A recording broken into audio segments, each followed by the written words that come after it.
میں بے اولاد عورتوں کو تعویذ دیا کرتا تھا، حالانکہ میری اپنی بھی کوئی اولاد نہ تھی۔ جب بھی کوئی خوبصورت عورت میرے پاس تعویذ لینے آتی تو میں اسے اپنے کمرے میں لے جاتا اور موقع پا کر میرا نام اشفاق ہے، لوگ مجھے بابا اشفاق کہہ کر پکارا کرتے ہیں کیونکہ میں کام ہی اس طرح کے کرتا ہوں۔ آج میں مکمل طور پر بوڑھا ہو چکا ہوں، تو میں نے اپنی زندگی میں جو غلط کام، غلط حرکتیں کی تھی، مجھے ان پر بہت شرمندگی ہے اور میں ان لوگوں سے معافی مانگنا چاہتا ہوں جو کہ میری وجہ سے پریشان ہوئے ہیں۔ تو کہانی شروع کرتے ہیں۔ میں لوگوں کو تعویذ دھاگے کیا کرتا تھا۔ دراصل میں ایک پیر کے پاس ہوتا تھا تو وہ بھی یہی کام کرتا تھا، لیکن جس کی وجہ سے میری ان سے انبن ہو گئی تو میں نے اپنا کام شروع کر لیا تھا۔ حالانکہ ان کی تعویذ میں شفا ہوتی تھی لیکن مجھے کسی چیز کا کوئی علم نہیں تھا۔ میں نے ایسے ہی اپنا کام شروع کر لیا تھا تو لوگ مجھے جانتے بھی تھے۔ شروع میں نے ایسے ہی کام چلایا، لیکن جیسے جیسے وقت گزرتا گیا، اب ہر وقت عورتوں کے درمیان میں رہنا اور ان کے مسائل سننا، میرے اندر بھی شیطانیت پیدا ہوتی جا رہی تھی۔ عورتوں کو غلط نظر سے دیکھنا میں نے شروع کر دیا تھا۔ اب میرا یہی معمول بن چکا تھا کہ جو عورتیں میرے پاس آتیں، میں سب کو اپنے کمرے میں بلا لیا کرتا تھا تاکہ کسی کو بھی کسی طرح کی کوئی شک نہ ہو۔ لیکن ان میں سے جو عورت سب سے زیادہ خوبصورت ہوا کرتی تھی تو میں اسے دوبارہ آنے کے لیے بھی کہہ دیا کرتا تھا کہ ابھی دم پورا نہیں ہوا۔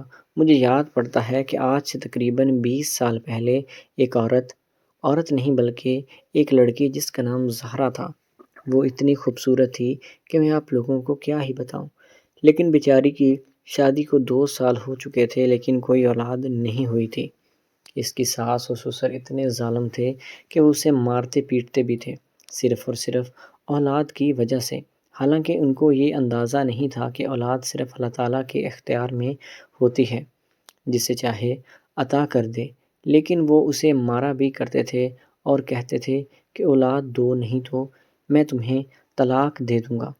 اور بیچاری بہت پریشان رہنے لگی تھی اور میرے بارے میں بھی اس کی ساس نے بتایا تھا، تو وہ میرے پاس آنے لگی تھی اور آتے ہی میرے قدموں میں گر گئی اور کہنے لگی کہ بابا جی مجھے کوئی ایسا تعویذ دیں تاکہ میرے ہاں اولاد ہو جائے۔ میری زندگی عذاب بنی ہوئی ہے کیونکہ میرا شوہر اور میری ساس مجھ پر بہت ظلم کرتے ہیں۔ صرف اور صرف اولاد کی وجہ سے میرے شوہر کے پاس بہت پیسہ ہے۔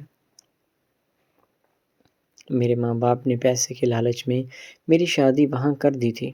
اب وہ مجھے نوکرانیوں کی طرح رکھتا ہے اور میرے ساتھ بہت برا سلوک بھی کرتا ہے۔ غریب ہونے کی وجہ سے میرے والدین آگے سے کچھ نہیں کر پا رہے اور مجھے اس پر ترس آنے کی بجائے میرے اندر شیطانیت جاگ اٹھی تھی۔ مجھے یہ تھا کہ مجھے میرا شکار مل گیا ہے، اب میں اسے خوب نوچوں گا کیونکہ یہ خود مجبور ہے اور آگے سے کچھ کر بھی نہیں سکتی۔ اس لیے مجھے اچھے سے موقع مل گیا تھا۔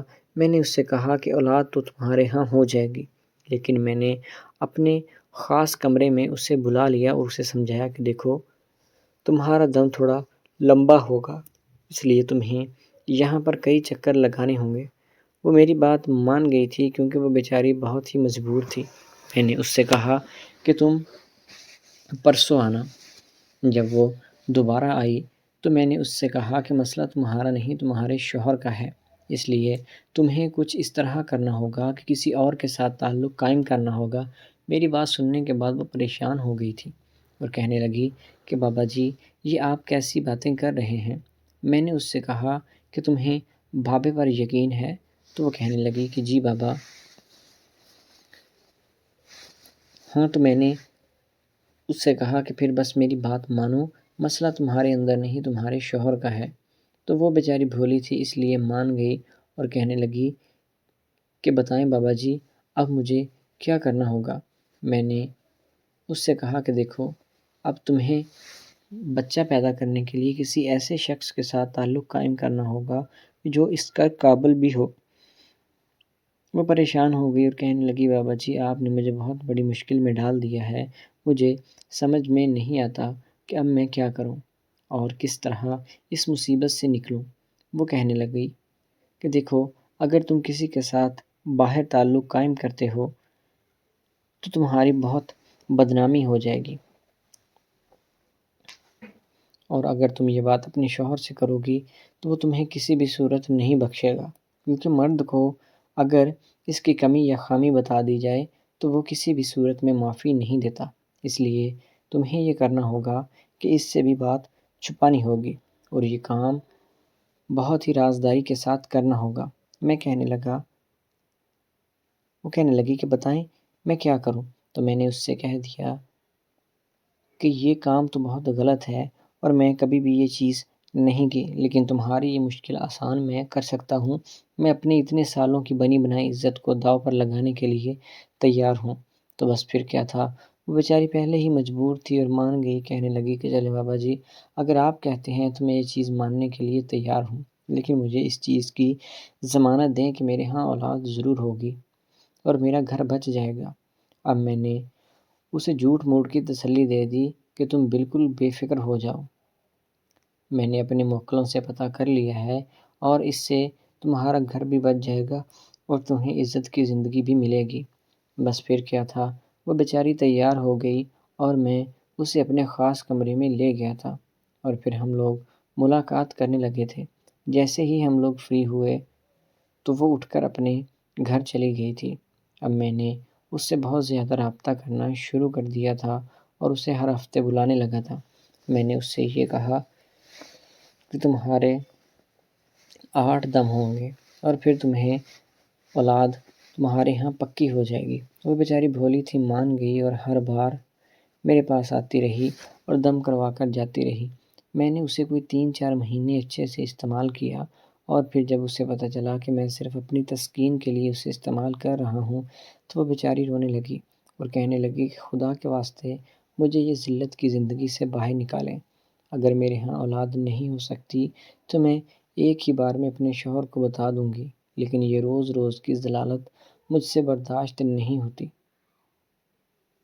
میں نہیں چاہتا تھا کہ وہ میرے پاس سے جائے، لیکن وہ چلی گئی، اور کچھ دنوں کے بعد مجھے اطلاع ملی ہے کہ وہ اس دنیا سے بھی رخصت ہو چکی ہے۔ تب تو میں نے اس بات کو معمولی سمجھا، لیکن اب جا کر مجھے احساس ہونا شروع ہو گیا ہے کہ میرا جو اتنے برے حالات ہیں کہ میرے ہاتھ پاؤں بھی نہیں ہل رہے، مجھے شاید اسی کی بد دعا لگی ہوگی۔ تو میری آپ سب لوگوں سے یہی گزارش ہے کہ خدا کے لیے کبھی کسی غریب اور عزت دار انسان کے ساتھ ایسی حرکتیں نہ کریں، کسی بھی مسلمان کو دھوکے میں نہ رکھیں۔ میں نے جو کام کیا تھا وہ بہت غلط تھا، اور میں اللہ تعالیٰ سے دعا کرتا ہوں کہ مجھے معاف فرمائے اور سب کی بہن بیٹیوں کی عزتیں محفوظ رکھے۔